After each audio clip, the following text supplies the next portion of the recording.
Our next speaker was to be Mr. Tom McPherren, the editor of Hustler, The Clinton Legacy, and the editor-in-chief of The Last Ditch, an online forum of libertarian commentary.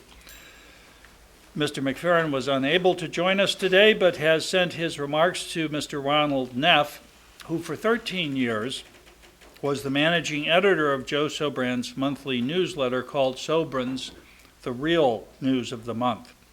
He was also editor of the website SOBRAN.com, still archived on the internet. Ron is the senior editor of the website The Last Ditch and publishes reprints of important philosophical and political essays, as well as maintaining his own website, thornwalker.com. Please join me in welcoming Mr. Neff.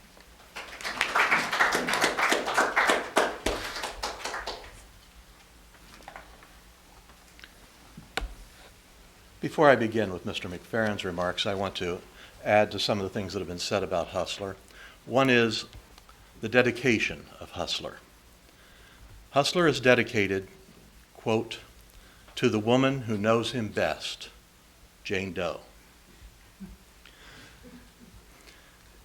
During the impeachment hearings, or rather the trial, as we saw how it was unfolding, Joe and I talked about it many times, and at one point he shook his head and said,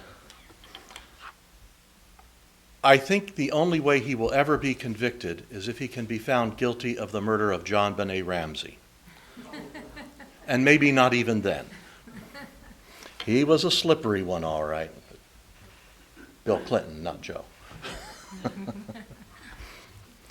I'll begin with Mr. McPherren's remarks now. I regret my inability to attend this event today, and I thank the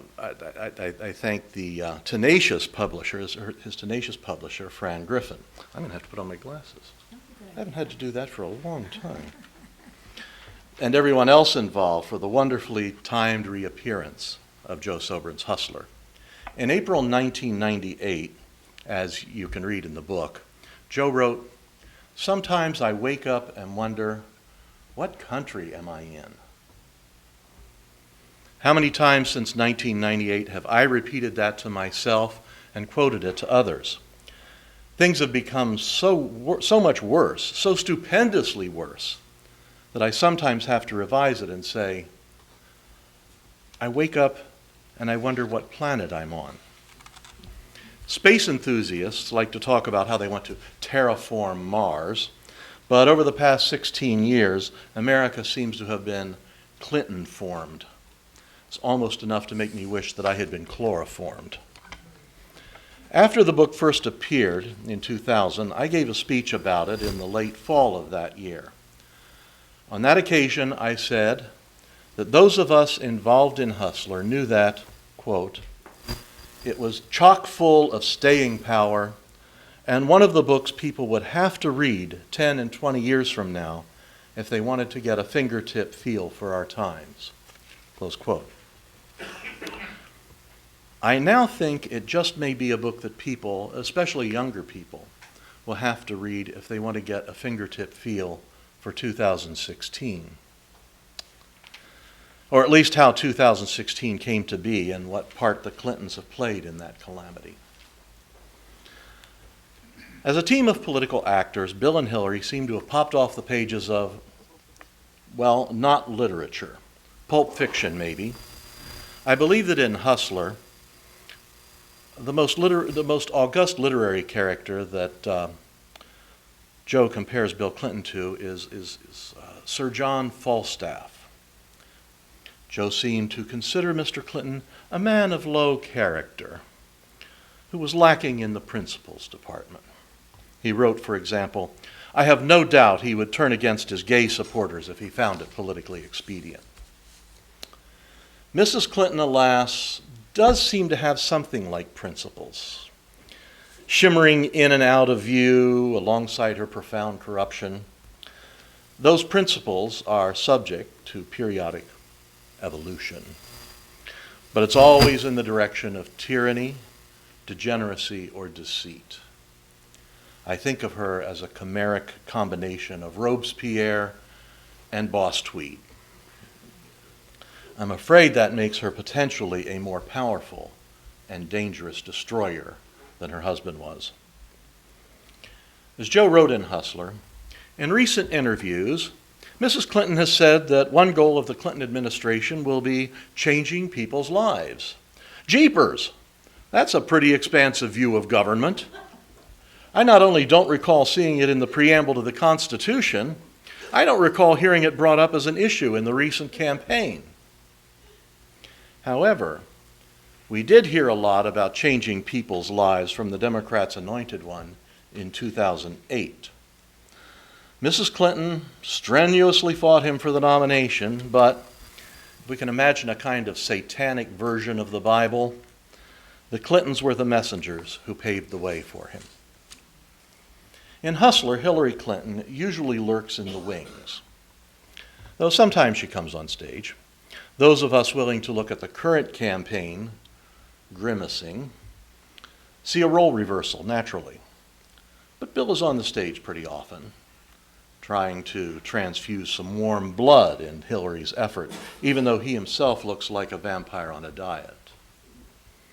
In any case, they're still a team.